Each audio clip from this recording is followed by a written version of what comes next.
señores, yo me siento muy contenta hoy porque está aquí con nosotros el licenciado, el científico Héctor Inchausti, que tenía yo mucho tiempo por hablar con él, con Ivonne, con la gente que hace trabajo científico de investigación, que ha dedicado su vida a eso. Yo soy amiga de la ciencia, y soy amiga de las ciencias naturales, soy amiga de la fauna, de la flora, de toda esa cosa. Y como soy amiga, me nutre, me interesa muchísimo hablar con los que saben de eso. Y precisamente yo quería hacer esta entrevista porque me preocupa el riesgo, las amenazas que tiene la fauna de la República Dominicana. Y nada, usted, una autoridad en eso, cuénteme cómo usted ve todo esto que han hecho, qué cosas han desaparecido, qué cosas hay que preservar, las especies en extinción y eso. Bien, en primer lugar, muchas gracias por habernos invitado a participar en este programa con usted. Sí. Y podemos entonces pasar directamente a hablar del tema. El tema, la fauna en sí, como usted mencionó al principio, está estrechamente ligada y vinculada con todos los demás elementos del ecosistema, incluyendo evidentemente la flora. Y creo que no solamente la fauna no puede vivir sin la flora, sino la flora tampoco puede vivir sin la fauna. Uno de los temas globales y sobre el cual habrá un evento próximo aquí es sobre el tema de los polinizadores. Hay una gran preocupación global por la extinción de los polinizadores, entre los que se encuentran la más reconocida de todas, que es la abeja. Pero hay insectos, hay aves y hay mamíferos que actúan como polinizadores en la naturaleza. Y estos no solamente son importantes en la función que desempeñan en los bosques naturales, sino que también son importantes en la fecundación de muchos productos alimenticios para nosotros. Por ejemplo, en el caso de la producción de vegetales bajo ambientes controlados, los que popularmente se llaman invernaderos, es importante la presencia de polinizadores para aumentar la producción. Y en ese sentido se ha debatido durante largo tiempo si se introduce o no algunas especies de abejones exóticos que se han utilizado en otros países. Pero ya se sabe y hay mucha documentación al respecto de que estas especies constituyen un problema para la fauna y la ecología del ambiente y que se pueden convertir en especies invasoras.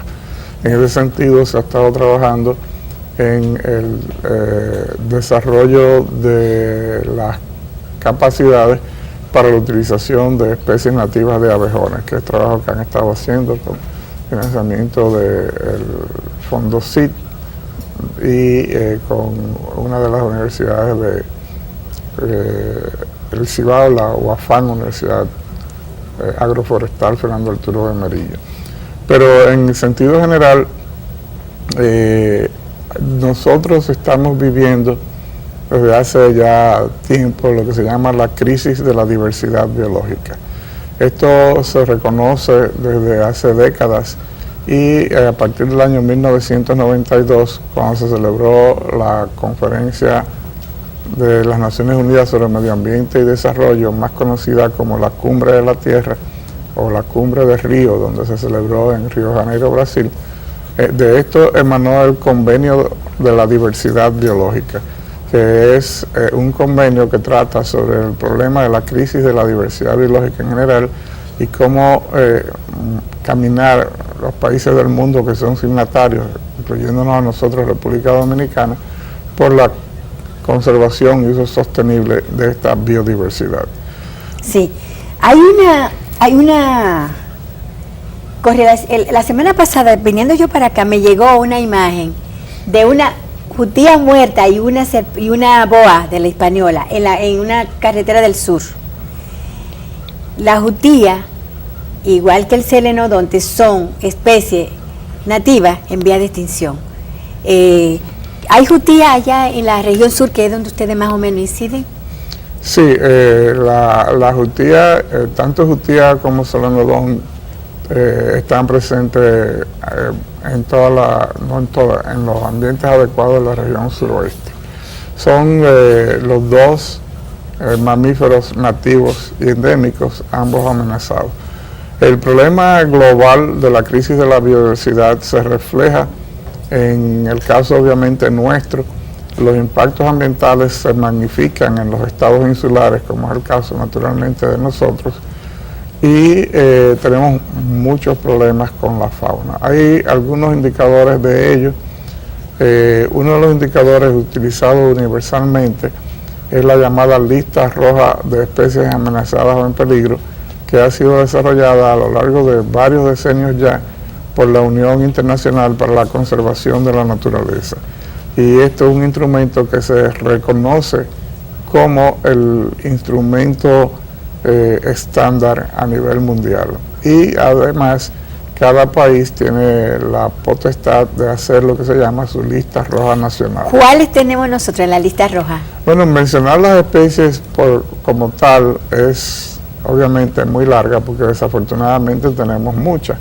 Aunque estamos hablando de fauna, un paréntesis de flora, el Jardín Botánico Nacional acabó un estudio que hizo en el 2016 evaluando el estado de situación de cerca de 1.500 especies de plantas vasculares, un poquito más de 1.300, de las 5.500 especies de plantas vasculares que se reconocen en el país, y el 24% de estas especies está amenazada de extinción, que es un número muy alto, aproximadamente la cuarta parte de estas especies.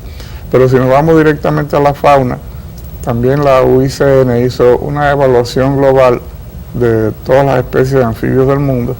Desafortunadamente para nosotros, el país que tiene el mayor porcentaje de especies de anfibios en peligro de extinción es nuestra vecina República de Haití, con el 92% de sus especies. Wow. Cuando uno habla de esto, pues generalmente uno dice, bueno, no es sorpresa, Haití tiene serios problemas ambientales. Pero cuando decimos cuál es el segundo país con el mayor porcentaje de especies de anfibios en peligro del mundo, es la República Dominicana, con el 86% de las especies de anfibios amenazadas, que son además todas endémicas. La amenaza, porque ¿a qué se debe? ¿Al cambio climático? Entonces, ahí hay una combinación de factores. El instrumento para hacer las evaluaciones de lista roja, que también ha evaluado a los reptiles, y también tenemos que el 31% de los reptiles está bajo amenaza. No es un instrumento que tiene muchos años de existencia y no incluye parámetros de cambio climático. Sin embargo, se han hecho otros análisis de la vulnerabilidad al cambio climático. Entonces, la crisis sobre la diversidad biológica global y particular nuestra se debe principalmente a factores de destrucción del medio ambiente. En el caso y fragmentación del hábitat, en el caso, por ejemplo, los anfibios nuestros no tienen ningún valor económico directo, es decir, no hay una presión de mercado, porque no son especies que se compran ni se venden. Las especies que se compran y se venden, porque tienen un uso más directo, están bajo mucho más presión todavía. Pero es muy... Sí, como las cotorras. Como las cotorras, definitivamente. Las tortugas marinas. Pero es un indicador importante de la calidad del ambiente y de nuestros bosques. Si estas especies están tan amenazadas, es porque su ambiente donde viven está muy amenazado, sobre todo los bosques naturales donde ellas viven. Si nosotros cruzamos la información de las plantas vasculares en peligro, los anfibios en peligro, los reptiles en peligro, vemos que nos están indicando que nuestro medio ambiente está muy amenazado. ¿Cuánta variedad de anfibios nosotros tenemos? Yo escribí un artículo sobre la rana verde, que mi hija me criticó muchísimo porque dije mucha incoherencia, cosas que no eran que no debía precisar. Y ella me dice, mami, esa rana está en vía de extinción porque hay un hongo que la ataca, pero yo no lo sabía. Entonces, por eso lo escribí, porque escribí más bien por la preocupación, ¿no? Y la preocupación está en que la gente mata la culebra, la boa del español. Aquí no hay ninguna culebra venenosa que yo sepa. si no la han traído de contrabando.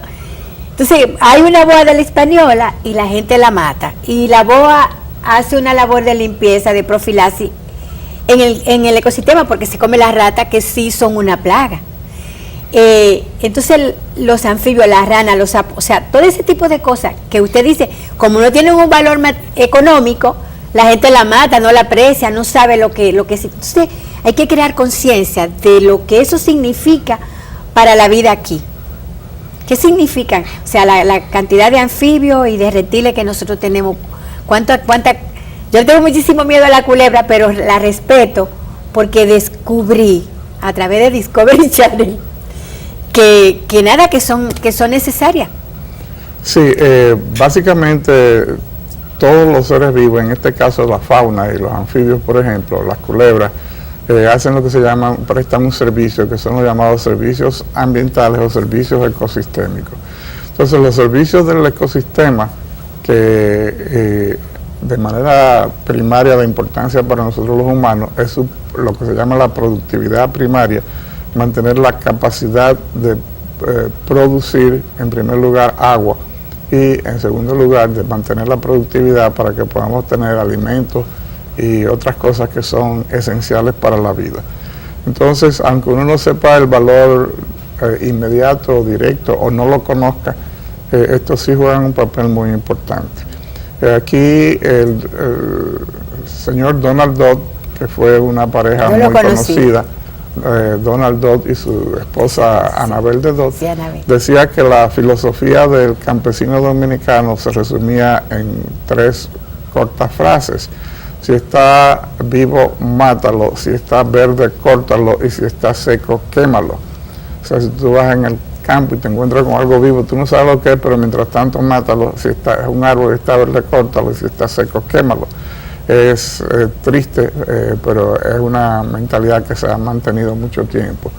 Pero nosotros vemos que es muy importante, y los 2 instrumentos más importantes: el país es signatario del Convenio de la Diversidad Biológica, tiene una estrategia nacional de conservación de la biodiversidad, y los 2 instrumentos más importantes para mantener la fauna y la biodiversidad son, por un lado, las áreas protegidas, los parques nacionales y otras áreas similares, que son de suma importancia para el bienestar de una nación y para mantener la capacidad de mantener la calidad de vida y la productividad de sus ciudadanos, y los estudios de evaluación de impacto ambiental para mitigar los impactos en el ambiente de las actividades normales de desarrollo. Usted hablaba ahorita que están en peligro los polinizadores.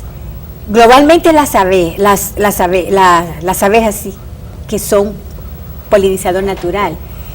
De hecho, hace varios años vi un conflicto entre España y Alemania por unas abejas que polinizaron siembras transgénicas y estaban contaminando unos sembradíos en Alemania. Y entonces, bueno, eso yo creo que está en la OMC todavía, en la Organización Mundial del Comercio. Los invernaderos no permiten entonces la polinización porque están cerrados, entonces lo que ustedes plantean es la utilización de un abejón local, como que lo dejen entrar al invernadero. ¿Sería esa la interpretación? Sí, exacto. En los invernaderos, como están controlados, no hay polinizadores del ambiente, y en muchos lugares ya lo que se usa es un abejón, que es un insecto parecido a la abeja más grande, y que lo que se hace es que se cría y se libera expresamente en estos lugares de producción controlada. Tenemos mucho tiempo para hablar, o sea que vamos a disfrutar muchísimo de su participación esta mañana. Pero tenemos que hacer una pausa. Regresamos y vamos a abrir el teléfono, están ahí para si me quieren ayudar a hacer la entrevista, me la hagan. Vamos a hablar. Yo dije que hay plantas con las que mi mamá me hacía té cuando yo era niña, pues yo soy campesina, orgullosamente campesina, que no están ya. Y hay una cosa que se llamaba lombriz de tierra, que eso era, ¿cómo te digo? El fertilizante natural casi que tenía, porque oxigenaba la tierra. Y con el glifosato eso ha desaparecido. Vamos a hablar un poco de eso ahorita cuando regresemos.